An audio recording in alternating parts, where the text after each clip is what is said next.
Hello বন্ধুরা, আজকে আবার এসে গেছি আমি চাপ নেবো বলে। ওই দিনকে খুব ফাটাফাটি হয়েছিল আর সবাই দাদার দোকানে মাংস নাম করেছে। ওই দিন আজকে 500 না, আজকে আমি 1 কিলো নেবো। দেখেছেন আমার জন্য দাদা তুলে রেখেছে। আমি একটু দেরি করে নিচ্ছি। এই যে দাদা, আজকে তো রবিবারে প্রচুর ভিড় হয় কিন্তু এখন ফাঁকা। আর দাদাকে বলছি চাপটা রেডি করে দিলে বসাবো। বেশিক্ষণ লাগে না, ওনার মাখিয়ে বসালেই সঙ্গে সঙ্গে হয়ে যায়, কিছুক্ষণের মধ্যেই হয়ে যাবে। এই দেখুন আমি 12টা বাজে নিচ্ছি, তো বেশিক্ষণ লাগবে না। দেখতে থাকুন, নিয়ে নিই। দাদা কিন্তু একটু ইয়ে করে দেবে আমাকে, এটা থেতো করে দেবে। থেতো না করলে হয় না, এটা আবার অন্যরকম বানাবো, আজকে দেখাবো আপনাদের। দেখতে থাকুন। আর এই বলে যাই অন্য কিছু করি রেডি, ততক্ষণ দাদা আমাকে দিয়ে দিই, কেননা এই তো কাছাকাছি দোকান আর মাংসের দোকান, অসুবিধা নেই। দাদা এক্ষুনি বাড়ি দিচ্ছে। দাদা একটু তেল দেবেন কিন্তু। দেখুন বন্ধুরা, আপনার দাদাভাই কিন্তু এটা নিয়ে এসছে। এই যে মাংস দেখেছেন, এটা কিন্তু দাদা থেতো করেছে, কিন্তু দাদা সেরকম ভালো পারে না। এইটা থেতো করে দিলে আর দাঁত 32 পাটি দাঁত যে আছে, চিবিয়ে খেতে গেলে না যা মজাদার লাগবে না, মনে যেন 32 পাটি দাঁত আরও চিবো হাড্ডিগুলোকে, এত সুন্দর লাগবে ফাটাফাটি। খাবেন তো চলে আসুন, আজকে খেয়ে যাবেন। এ দেখেন আপনার দাদাভাই, আমরা কিন্তু শিল, আমাদের বলেছি আগেও আপনাদের শিল নড়া নেই, তাই জন্য আমরা এই পাথরে মুছে আমরা একটু থেতো করে নিচ্ছি। এই দেখেন সবগুলো এগুলো কিন্তু থেতো করা হবে। এবার দাদা থেতো করলে কি হবে, গোটা আছে 32 পাটি দাঁত, এ হবে না, ভাঙবে না। ওই জন্য কিন্তু এটা থেতো করে নিচ্ছি। দেখতে থাকুন, দেখাচ্ছি। আগে থেতো করে নিলে এই দেখেছেন পুরো গুঁড়ো হয়ে গেছে। 32 পাটি দাঁতের মধ্যে দিলে না হেভি মজা লাগবে চিবোতে। দেখতে থাকুন, দেখাচ্ছি। এ দেখেন বন্ধুরা, এই মাংসের যে রেসিপি করছি আমি এই দাদাভাইকে খাওয়াবো। বিকেলে উনি নেবেন, এখন নেবেন না, উনি করতে বলে গেলেন। দাদাভাই আপনার খাবার কেমন লাগে আমার দোকানের? আপনি তো প্রায় মাছ নিয়ে যান, ভালো। রাত্রিবেলা আসুন, নিয়ে যাবেন, ঠিক আছে? হ্যালো বন্ধুরা, দেখতে থাকুন আমি কেমন বানাচ্ছি, আমি দেখাবো। দেখুন বন্ধুরা, এটা কিন্তু থেতো করা হয়ে গেছে, বুঝেছেন? আর একটু কিন্তু গোলমরিচ দিতে হবে। আমি ততক্ষণ এদের সব কিছু দিয়ে দিই। এটাই কিন্তু সর্ষে তেল লাগে, বুঝেছেন? এটা কিন্তু সর্ষে তেল লাগে।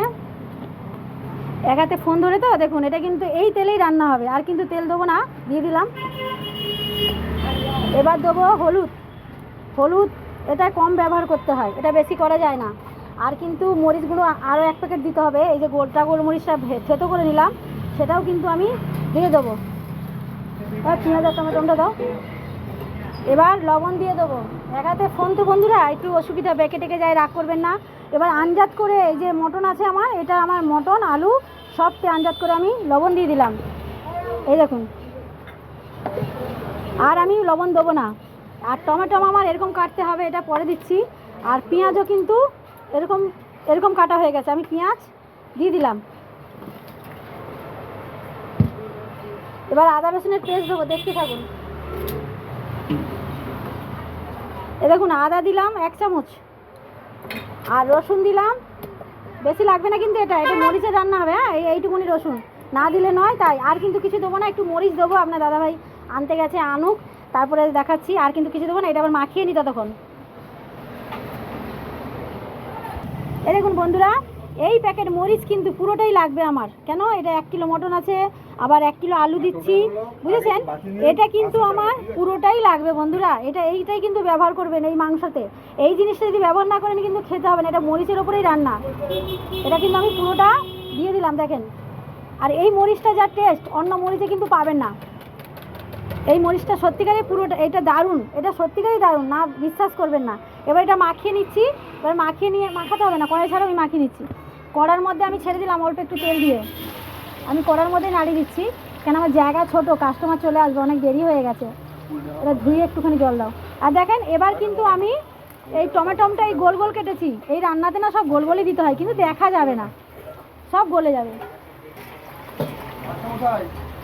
কি করে ছোট ভিডিও করব বলতে পারেন, লং হয়েই যাচ্ছে। দেখেন, আর কিন্তু আমি কিছু দেবো না। এবার এটা আস্তে আস্তে হোক, এটা টাইম লাগে, এটাকে এরকম করে মেশাবো। দেখেছেন, আমি এটা কিন্তু বেশি কিছুই ব্যবহার করলাম না। এটা একটু আপনারা 2-3 পিস করে একদিন বাড়িতে খেয়ে দেখবেন, এই মরিচের রান্নাটা যা ফাটাফাটি লাগবে। আর সবথেকে বড় কি, মটন এমনি রিচ, মটন কিন্তু হেলদি করে দেয়, শরীর হেলদি করে দেয়। এই রান্নাতে কিন্তু হেলদি করবে না, এটা কিন্তু শরীরে করে দেবে। আর এটা যা জিভের টেস্ট, আর 32 পাটি দাঁত যদি পেয়ে যায় এই মাংসটা, তাহলে কিন্তু আর দেখতে হবে না, বুঝেছেন? এটা একদম দেখতে হবে না, ফাটাফাটি, একদম সুস্বাদু। বলবে আরও খাই, দাঁত বলবে আরও চাই, আরও খাবো, বুঝেছেন?